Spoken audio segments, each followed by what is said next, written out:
सभी को मेरा नमस्कार। एक बार फिर से आपका स्वागत है अपने यूट्यूब चैनल ऑनलाइन क्लासेस गुरु में। विद्यार्थियों, हम आपके लिए लेके आए हैं कक्षा 9वीं राजस्थान बोर्ड की जो कक्षा 9वीं है सामाजिक विज्ञान, उसके 4 पुस्तक हैं। उसमें सामाजिक विज्ञान में भारत और समकालीन विश्व यानी इतिहास की जो पुस्तक है उसके जो जो अध्याय पहला है, अध्याय पहला फ्रांसीसी क्रांति, उसका संपूर्ण जो अभ्यास प्रश्न संपूर्ण अभ्यास प्रश्नों के उत्तर इस वीडियो के माध्यम से हम आपको प्रोवाइड करवाने जा रहे हैं। तो ध्यान से देखिएगा किस प्रकार से आपको करने हैं, कौन कौन से महत्वपूर्ण प्रश्न रहने वाले हैं। तो देखिएगा चैप्टर।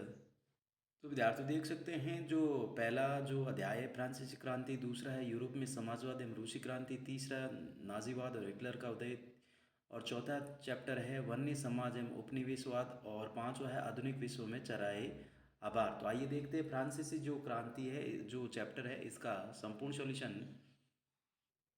तो अध्याय जो एक है फ्रांसीसी क्रांति, अच्छे से देख सकते हैं। इस फ्रांसीसी क्रांति 14 जुलाई 1789 को हुई थी। कहाँ पर हुई थी? 14 जुलाई 1789 को पेरिस नगर में हुई थी। ठीक है, तो यहाँ पर हम देखेंगे संपूर्ण जो चैप्टर है, चैप्टर को देखेंगे एक बार। 18वीं सदी के उत्तरार्ध में फ्रांसीसी समाज, यहाँ पर देख सकते हैं जो लुई 16वें था फ्रांस की जो बुर्बो राजवंश का था, और 1774 में राजगद्दी पर आसीन हुआ था। लुई 16वें था फ्रांस का राजा। लुई 16वें 1774 में बुर्बो राजवंश का था। किस राजवंश का? बुर्बो राजवंश। फिर यहाँ पर हम देखेंगे यहाँ पर इसकी जो रानी थी मैरी एंटोनेट, और फ्रांसीसी समाज 3 स्टेट में बंटा हुआ था। तीनों स्टेट में बंटा हुआ था, 3 स्टेट में बंटा हुआ था।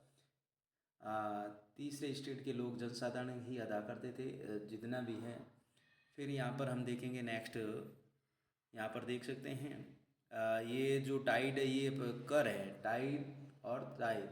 टाइल जो प्रत्यक्ष कर है, और टाइड है जो धार्मिक कर है। ठीक है, फिर नेक्स्ट देखिएगा ये जो महत्वपूर्ण प्रश्न है किस प्रकार से आपके बन सकते हैं। बाकी हम क्या करेंगे, जो अभ्यास प्रश्न, सभी अभ्यास प्रश्नों के उत्तर भी इस वीडियो के माध्यम से आपको प्रोवाइड करवाएंगे। तो ज़्यादा से ज़्यादा वीडियो को लाइक कीजिएगा और चैनल को सब्सक्राइब कीजिएगा।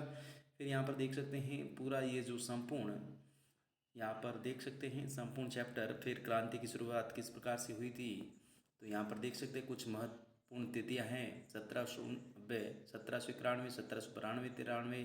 तो 1792 में फ्रांस का जो है संविधान लागू हुआ था। 1804 में नेपोलियन फ्रांस का सम्राट बनता है, और 1815 में वाटरलू का युद्ध होता है जिसमें नेपोलियन की हार हो जाती है।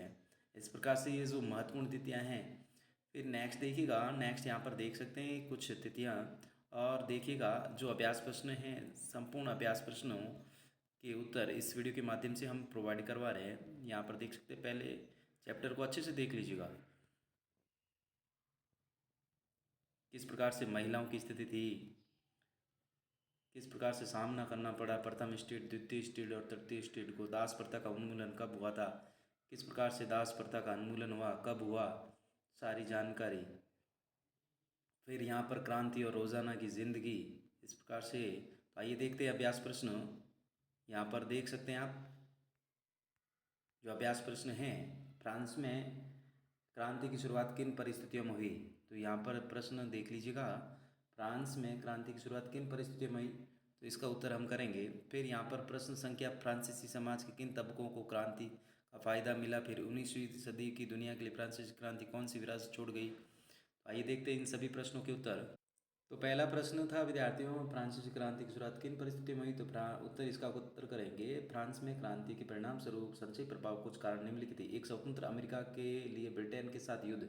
इस युद्ध में फ्रांसीसी राजशाही पर बढ़ते कर्ज का नेतृत्व किया। इसने जनता पर नए कर लगाने की अनिवार्यता की।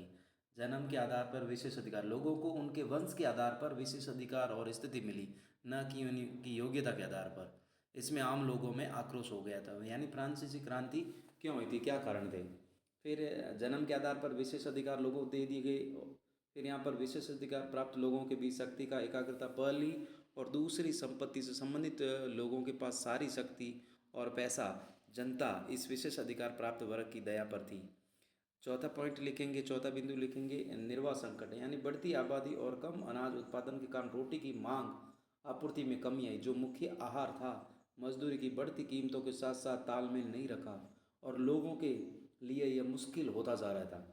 फिर पांचवा बिंदु लिखेंगे, बढ़ते मध्य वर्ग, विदेशी व्यापार में वृद्धि के कारण एक नया वर्ग उभरा। यह वर्ग जन्म के कारण नहीं बल्कि अवसरों का उपयोग करने की क्षमता के कारण धनी था। मध्यम वर्ग के लोगों ने वंश के आधार पर विशेष अधिकार समाप्त करने के लिए अपनी आवाज़ उठानी शुरू कर दी।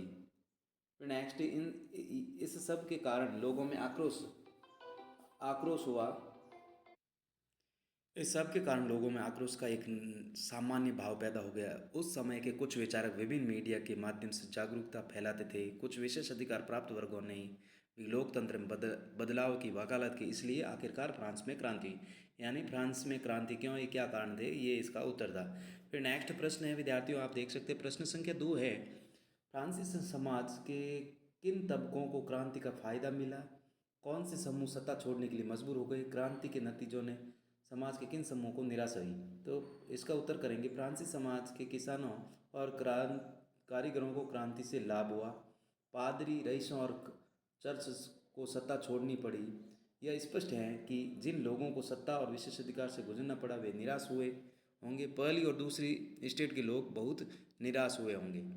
फिर नेक्स्ट प्रश्न संख्या आप देखेंगे विद्यार्थी, प्रश्न 3 है, 19वीं और 20वीं सदी की दुनिया 19वीं और 20वीं सदी की दुनिया के लिए फ्रांसीसी क्रांति कौन सी विरासत छोड़ गई? तो इसका उत्तर करेंगे, स्वतंत्रता और लोकतांत्रिक अधिकारों के विचार फ्रांसीसी क्रांति की सबसे महत्वपूर्ण विरासत थे। 19वीं शताब्दी के दौरान फ्रांस से शेष यूरोप में फैल गए, जहां सामंती प्रणालियों को समाप्त कर दिया गया। आगे ये विचार यूरोपीय राष्ट्रों के विभिन्न उपनिवेशों में फैल गए। उपनिवेशित लोगों ने संबंधित आवश्यकताओं के अनुसार इन विचारों की व्याख्या की और उन्हें ढाला। यह कई देशों में उपनिवेश के अंत के लिए बीज की तरह था। 20 सदी के मध्य तक दुनिया के प्रमुख हिस्से ने लोकतंत्र को शासन के पसंदीदा तरीके रूप में अपनाया और फ्रांसीसी क्रांति को इस विकास के लिए दीक्षा बिंदु कहा जा सकता है। नेक्स्ट प्रश्न देखिएगा 4 नंबर, प्रश्न संख्या विद्यार्थियों 4 आप देख सकते हैं, उन जनवादी अधिकारों की सूची बनाएं जो आज हमें मिले हैं और जिनका उद्गम फ्रांसीसी क्रांति में है। तो फ्रांसीसी संविधान में दिए गए निम्नलिखित मौलिक अधिकारों में फ्रांसीसी क्रांति का पता लगाया जा सकता है। समानता का अधिकार दिया गया, अभिव्यक्ति की स्वतंत्रता का अधिकार, शोषण से मुक्ति का अधिकार, संवैधानिक उपचार का अधिकार। फिर नेक्स्ट देखेंगे हम प्रश्न संख्या 5।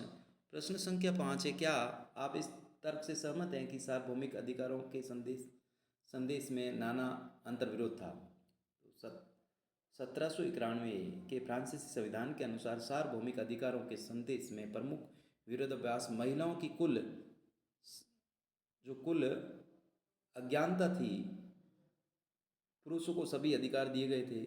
इसके अलावा मतदान के अधिकारों के बिना निष्क्रिय नागरिकों के रूप में बड़ी संख्या में लोगों की उपस्थिति अभ्यास में नहीं डाल रही थी। आप क्या उपदेश देते थे? कुछ दूसरे शब्दों में कहा जा सकता है कि यद्यपि सार्वभौमिक अधिकारों की घोषणा एक अच्छा प्रारंभिक बिंदु था, लेकिन इसे वांछित होने के लिए बहुत कुछ छोड़ दिया गया। नेक्स्ट और अंतिम प्रश्न है प्रश्न संख्या 6, नेपोलियन के उदय को कैसे समझाया जा सकता है, यानी नेपोलियन का उदय कैसे हुआ?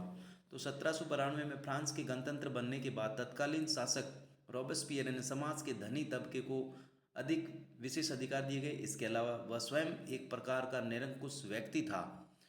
इसने निम्नलिखित कई वर्षों तक अंत का शासन चलाया। रॉबेस्पियर शासन के अंत के बाद एक व्यक्ति शक्ति की एकाग्रता से बचने के लिए एक निर्देशिका बनाई गई थी। निर्देशिका के सदस्य अक्सर आपस में लड़ते थे, जिससे कुल अराजकता और राजनीतिक अस्थिरता पैदा होती थी। इससे समाज में एक राजनीतिक टीका तैयार किया गया। ये एक अनुकूल स्थिति थी और नेपोलियन बोनापार्ट ने सैन्य तानाशाह के रूप में सत्ता पर शासन किया। Thanks for watching. वीडियो देखने के लिए बहुत बहुत धन्यवाद।